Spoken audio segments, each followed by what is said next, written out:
What's up, everybody? Pitch Meeting has released a new video. They're talking about Moon Knight this week. Let's take a look.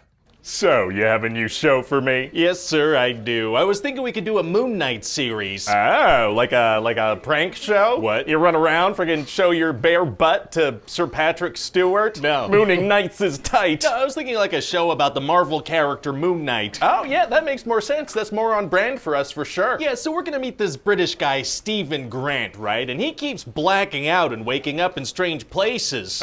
Oh, been there. But it turns out when he's blacking out, it's actually a split personality situation, and this guy Mark Spector's taken over. Oh, so we're doing multiple characters played by the same actor? Yeah, they're gonna be constantly talking to each other, interacting and stuff. That never works. Well, sometimes it works. It's just weird to watch one guy interacting with himself. It doesn't cut together well. Nobody wants to watch that. I mean, I feel like some people might. All right, man, I guess we could give it a shot. Okay, great. So anyway, it turns out this Mark guy is the avatar of Khonshu, the Egyptian god of the moon. Okay. And so he has the ability to summon this badass superhero suit and become the Moon Knight. Oh man, I can't wait to see Moon Knight in action. And see him you will, sir. Oh boy. For about 15 minutes in the whole runtime. What? Yeah, not a ton of Moon Knight in the Moon Knight show. He also does this thing where he blacks out before big action scenes and just kind of comes to with the aftermath. Kind of want to see those happen. Well, too bad. All right. So anyway, Mark and Steven are gonna kind of bicker over who gets to control the body as they try to stop this bad guy, Harrow. Harrow, huh? What's his deal? Well, he wants to find this other god Amit's tomb so he can bring her back to life and she could kill anyone who has or will commit evil. Yikes. Yeah, and Steven sees that Harrow has this Amit-style tattoo on his arm, and he's doing that same thing already, judging people and killing them. Big yikes. So Steven's gonna team up with this woman, Layla, who's actually Mark's wife, and try to stop this guy. Yeah, frickin' stop this guy. Sounds like a real jerk. So eventually Khonshu brings them in front of all the other Egyptian gods to tell them about Harrow trying to find Amit's tomb. Smart. But then they bring Harrow in, and Harrow's like, actually, Khonshu isn't very nice, and Mark has mental health issues, so the gods are like, all right, well, Harrow's clearly done nothing wrong. But that's it? They just believe him? They just believe him, yeah, that's right. Why doesn't Mark make him show that magical Amit tattoo of his? Unclear. So then all the avatars leave, but this one lady stays behind and gives Mark a hint about some other thing he can find that'll help him out. Oh, very nice. So him and Layla go on another little adventure, and eventually they find this star map that'll lead them to Amit's tomb. Okay. But this star map was made thousands of years ago, so Khonshu has no choice but to turn back the entire night sky to see what it looked like on that night. I mean, they have like iPhone apps that let you do that. Yeah, but he shifts massive celestial bodies instead of opening the app store. Wow, people must freak out. Not really, no. This is the MCU. People see crazy stuff all the time. That's a good point. So anyway, then all the other gods punish Khonshu and imprison him inside a little Ushabti figurine. Oh, dang it. And so eventually Mark actually finds Amit's Ushabti, but Harrow pops out and shoots him dead. Oh, that's fatal. It is, except no, not really, because this is the MCU and death is rarely permanent. That's another good point. So Mark wakes up in this asylum-themed afterlife, and he finds Steven trapped inside a sarcophagus begging to be let out. So that's what happens after you die. Yeah, sometimes. So then they're walking around and they find another sarcophagus that somebody's trying to get out of. Wow, so who's in there? Well, at the very end of the show, we're gonna find out that there's actually a third personality inside the body named Jake Lockley. They don't open it up? Mark just found Steven inside one of those. Aren't they curious? No. Oh, okay. Yeah, no, they keep walking and they find a hippo. What? Yeah, it's this Egyptian goddess, and she brings them on a boat sailing through the afterlife. Okay. And she weighs their hearts to see if they're balanced and they can enter the Field of Reeds, which is like an eternal paradise kind of place, but their hearts aren't balanced. So what do? Well, Steven ends up sacrificing himself and turning to sand and being stranded in the Duat Desert so Mark can go to the Field of Reeds. Well, what about that Jake Lockley part of them? Shouldn't he be involved in this calculation somehow? Hey, shut up. So then Mark is in the Field of Reeds, but he's like, we gotta go back for Steven. We can't leave him lost in the sands forever. Yeah, that'd be messed up. But the hippo goddess is like, it doesn't work like that, Mark. Oh, well, sounds like it's impossible to get him back then. Actually, it's gonna be super easy. Barely an inconvenience. Oh, really? Yeah, because see, it immediately does work like that, Mark. Oh. Yeah, he just kind of magically runs right back into the desert and finds Steven immediately, and then some gates open up and they go through. Well, that worked out great. It did, and then also Layla released Khonshu so Mark and Steven get their healing powers back. How does she manage to free Khonshu? Well, turns out all you have to do is smash the figurine and that does the trick. Oh, nice. But also Harrow has everything he needs to set Amit free now, so the other gods show up like, what is going on? Who could be doing this? Do they not remember the meeting they just had about that? Yeah, no, they forgot about that, I guess. So they're like, who could it be? And then Harrow kills them all. Very rude. So then Amit is released and she's a very angry crocodile. Oh yeah? Oh yeah, so she inhales a bunch of souls and becomes super huge, and then Khonshu also becomes really big. How? By becoming really big. Sick. Yeah, so then there's gonna be this big final fight, and also Layla has powers too now. Oh, she does? Yeah, the hippopotamus gave her some bug wings. This is a weird show. Kind of. So then Mark turns into Moon Knight and flies in to start kicking some butt. He flies now? He flies now. Wow, wow, wow.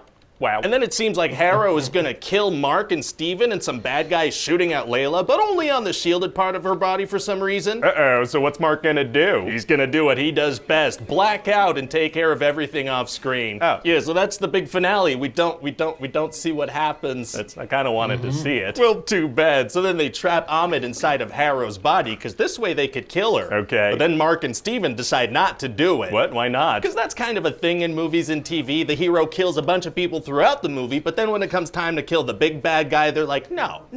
But this is a god that wants to kill a bunch of people. Yeah, and so then Khonshu lets Steven and Mark free because they had made a deal. Oh, well that's nice. It is, but then in a mid-credit scene, we're gonna learn about that Jake Lockley guy, and Khonshu has him kill a bunch of hospital staff to get to Harrow and then kills him. Khonshu has Jake kill a bunch of innocent employees? He did, yeah. So what do you think? Well, it sounds like a great show. Amazing. So what are you thinking for casting? I was thinking Oscar Isaac for Moon Knight. Yeah, that's a great idea. And for Layla, we could slide into some DMs. what?